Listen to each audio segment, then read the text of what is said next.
kulanti wanaagsan daawadayaal halkani waa xarunta wararka ee Dalsan TV waxa la soo gaaray xilliga aad daawan jirteen warka kooban qodobadana waxa kamid ah gaadiid dagaal iyo ciidan oo hogaaminaya abaanduliye hore ee ciidanka xoogga dalka Soomaaliya General Cabdullaahi Cali Caanood ayaa gaaray deegaano ka tirsan gobolka Shabeellada Hoose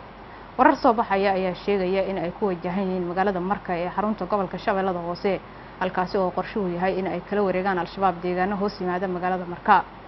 abaandulaha iyo gaadiidka dagaal oo ka aanbaxay magaalada Muqdisho ayaa la sheegay in weerar lagula eegtay deegaanka lambar 6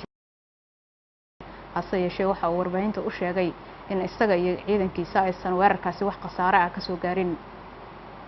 madaxweynaha Soomaaliya Maxamed Cabdullaahi Farmaajo oo safar ku jooga wadanka Turkiga ayaa ka qayb galaya shirka lixaad ee xisbiga haya talada wadanka Turkiga ee AK Party munaasabadaasi oo ka dhici doonta magaalada Ankara ayaa la filayaa in uu qodbad dheer oo ku aadan waxqabadka xisbiga AK Party oo madaxweyne Farmaajo halkaasi ka jeediyo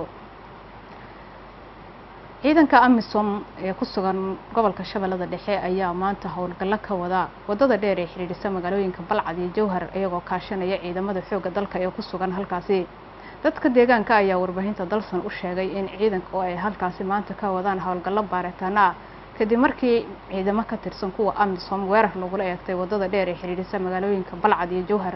dadka deegaanka waxay intaasi ku dareen in ciidanka mararka qaar ay adeegsanayaan rasaas isla markaana ay ururinayaan dhalinyarada ku sugan deegaanka warkii koobnaa oo daawadayaal Dalsan aad kala socoteen waa naga inta anigoo Firdawso Sahal ayaa idin waramayay warkaani oo faahfaahsan waxa daawan doontaan goor sheegtadu marka ay soo gaarto